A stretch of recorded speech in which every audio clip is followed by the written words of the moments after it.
എല്ലാവർക്കും ഹൃദയം നിറഞ്ഞ പുതുവത്സരാശംസകൾ. 2025 ചില നഷ്ടങ്ങളുണ്ടായിരുന്നു. എന്നാൽ കുറേ നല്ല കാര്യങ്ങളുണ്ടായിരുന്നു. ഞാൻ ആ നഷ്ടങ്ങളെയൊക്കെ അങ്ങ് മറന്നിട്ടുണ്ട്. നല്ലതിനൊക്കെ സ്വീകരിക്കാം. ഒരുപാട് യാത്രകളൊക്കെ ചെയ്ത വർഷമായിരുന്നു 2025. പിന്നെ ഒരുപാട് പുസ്തകം വായിച്ച് പുതിയൊരു കോളേജിൽ ജോയിൻ ചെയ്ത് പുതിയ സുഹൃത്തുക്കളെ കിട്ടി ഒക്കെ വർഷമായിരുന്നു 2025. അതിലെ നന്മയെക്കുറിച്ച് മാത്രമേ ചിന്തിക്കുന്നുള്ളൂ.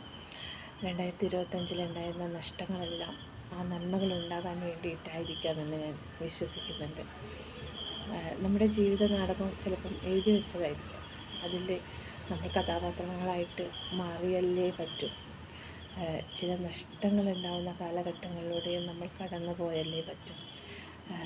ചിലതൊക്കെ നഷ്ടപ്പെടുമ്പോൾ നേടാനുള്ള എന്തിനോ വേണ്ടി നമ്മളെ ദൈവം ഒരുക്കുകയാണെന്ന് നമുക്ക് വിശ്വസിക്കാം. പോസിറ്റീവായിട്ട് നമുക്ക് ചിന്തിക്കാം. ആ പോസിറ്റീവായ ചിന്ത തീർച്ചയായിട്ടും നമ്മളെ നല്ലതിലേക്ക് തന്നെ നയിക്കും. അപ്പോൾ 2026 വളരെ മനോഹരമായിട്ടുള്ളൊരു വർഷമാണ് എനിക്ക്, അല്ലെങ്കിൽ നമ്മൾക്കെന്ന് ഓരോരുത്തരും പ്രതീക്ഷയോടെ 2026 കാണുക. ഓരോ ദിവസവും മനോഹരമായിരിക്കുമെന്ന് വിശ്വസിക്കുക.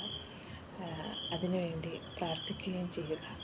അപ്പം എൻ്റെ കൂടെയുള്ള എല്ലാവർക്കും എൻ്റെ ഹൃദയം നിറഞ്ഞ പുതുവത്സരാശംസകൾ.